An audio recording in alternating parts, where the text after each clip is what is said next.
चलिए आइए आज हम पढ़ते हैं इतिहास, हिस्ट्री के बारे में पढ़ते हैं। हिस्ट्री हिस्ट्री मतलब होता है इतिहास।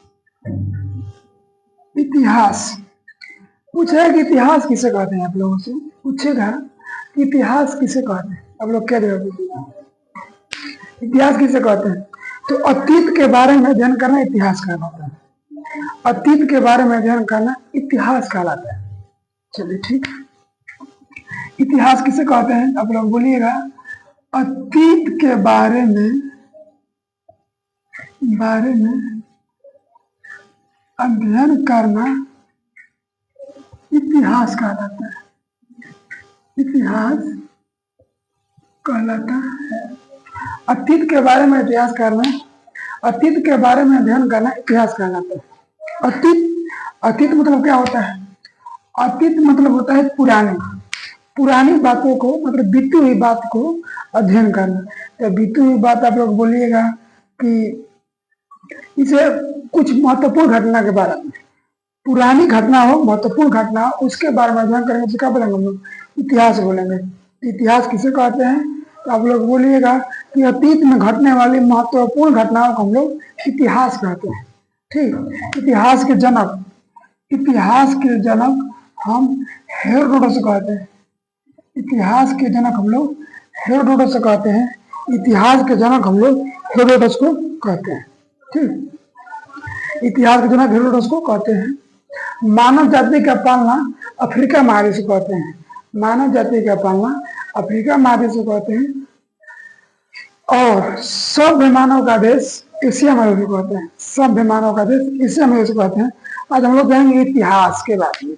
इतिहास को हम लोग 3 कालखंडों के बारे में बांटकर पढ़ते हैं। इतिहास को हम लोग 3 कालखंडों के बारे में बांटकर पढ़ते हैं। एक होता है प्राग ऐतिहासिक, एक होता है प्राग ऐतिहासिक, एक होता है आद ऐतिहासिक, और एक होता है प्राग ऐतिहासिक, आद ऐतिहासिक, और एक होता है ऐतिहासिक, ठीक। हम लोग इतिहास को हम लोग 3 कालखंडों के बारे में हम लोग बांट के पढ़ते हैं। एक होता है प्राग ऐतिहासिक, एक होता है आद ऐतिहासिक, और एक होता है ऐतिहासिक होता है। तो हम लोग सबसे पहले पढ़ेंगे प्राग ऐतिहासिक के बारे में कि प्राग ऐतिहासिक कहते किसे। सबसे पहले हम लोग पढ़ेंगे प्राग ऐतिहासिक के बारे में कि प्राग ऐतिहासिक कैसे कहते हैं। प्राग ऐतिहासिक के बारे में, प्राग ऐतिहासिक इतिहास का वह समय है, इतिहास का वह समय जिसमें मानव लिखना पढ़ना नहीं जानता था। इतिहास का वह समय जिसमें मानव लिखना पढ़ना नहीं जानता था, उसे हम लोग कहते हैं प्राग ऐतिहासिक। इतिहास का वह समय जिसमें मानव लिखना पढ़ना नहीं जानता था, उसे हम लोग कहते हैं प्राग ऐतिहासिक। उसे हम लोग बोलते हैं प्राग ऐतिहासिक। प्राग इतिहास की जानकारी हमें पुरातात्विक साक्ष्य से मिलती है। प्राग इतिहास की जानकारी हमें पुरातात्विक साक्ष्य से मिलती है। तो आप लोग पूछिएगा कि पुरातात्विक साक्ष्य क्या होता है?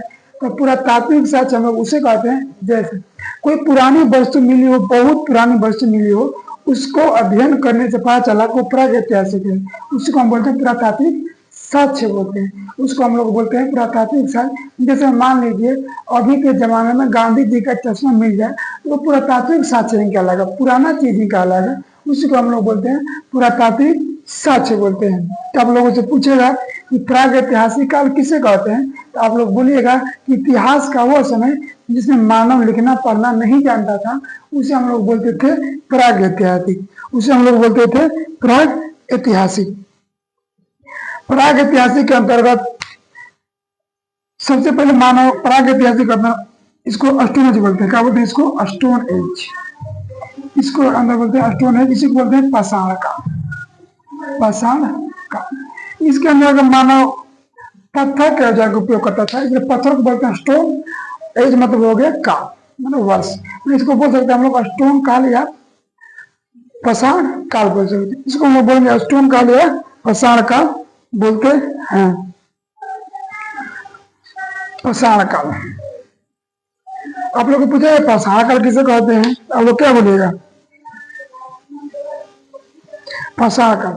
यह समय मानव पत्थर के औजार का उपयोग करता था। इस समय मानव पत्थर के औजार का उपयोग करता था, इसलिए इसका नाम हो गया पाषाण काल।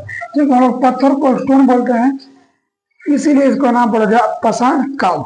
इसीलिए हम लोग इसको बोलते हैं पाषाण काल बोलते हैं। भारत में सर्वप्रथम पाषाण काल की जानकारी 1863 ईस्वी में, भारत में सर्वप्रथम पाषाण काल की जानकारी 1863 ईस्वी में रॉबर्ट ब्रूस फुट ने दिया था। रॉबर्ट ब्रूस फुट ने दिया था। आप लोगों से पूछेगा कि पाषाण काल की जानकारी सबसे पहले भारत में किसने दिया था, तो पाषाण काल की जानकारी सबसे पहले रॉबर्ट ब्रूस फुट ने दिया था। कब दिया था? 1863 ईस्वी में दिया था। 1863 ईस्वी में दिया था। ठीक, तो हम लोग पाषाण काल के बारे में पढ़ते हैं। तो पाषाण काल को हम लोग 4 एक में बांट के पढ़ते हैं। पाषाण काल में एक होता है पूरा पाषाण काल, एक होता है पूरा पाषाण काल। आप लोगों से पूछा है पूरा पाषाण काल किसे कहते हैं, माने पूरा पाषाण काल किसे कहते हैं? तो पूरा पाषाण काल इतिहास का वह समय, इसमें मानव का कोई उद्देश्य नहीं था। पूरा पाषाण काल के समय मानव का मुख्य उद्देश्य था जानवरों के भांति पेट भरना। इसमें मानव का कुछ उद्देश्य नहीं था, क्योंकि मान लीजिए अभी के मानव है, जो भी मानव है, उसका उद्देश्य है कि हमको पढ़ लिख कर आगे बढ़ना है, एक अच्छा आदमी बनना है। लेकिन उस समय का मानव का मुख्य उद्देश्य था केवल पेट भरना, मुख्य उद्देश्य खाली पेट भरना। उस समय का मानव खाना बदोश था, क्या था? खाना बदोश। मतलब उसका मुख्य उद्देश्य था जानवरों के भांति पेट भरना। उसका मुख्य उद्देश्य था जानवरों के भांति पेट भरना। तो आप लोगों से पूछे पूरा पाषाण काल के समय मानव कैसा था, तो आप लोग बोलिएगा खाना बदोश। आप लोग क्या बोलिएगा? खाना बदोश। पूरा पाषाण काल के समय मानव था खाना बदोश, उसका मुख्य उद्देश्य था जानवरों की भांति पेट भरना। लेकिन पूरा पाषाण काल के समय मानव की सबसे बड़ी उपलब्धि थी कि उन्होंने आग की खोज कर दिया था। पूरा पाषाण के काल के समय मानव ने आग की खोज कर दिया था। अब आग की खोज किसे किया था? जब 2 गो पत्थर को लड़ाता था तो चिंगारी उत्पन्न होती थी। जब चिंगारी निकली तो उसी समय आग की खोज हो गई थी। तो आप लोग से पूछेगा कि मानव द्वारा सबसे पहले किस चीज का खोज किया गया था? आप लोग बोलिएगा कि आग का खोज किया गया था।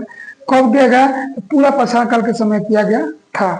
पूरा पाषाण काल के समय किया गया था। आग का खोज कब किया गया था? तो पूरा पाषाण काल के समय आग का खोज किया गया था।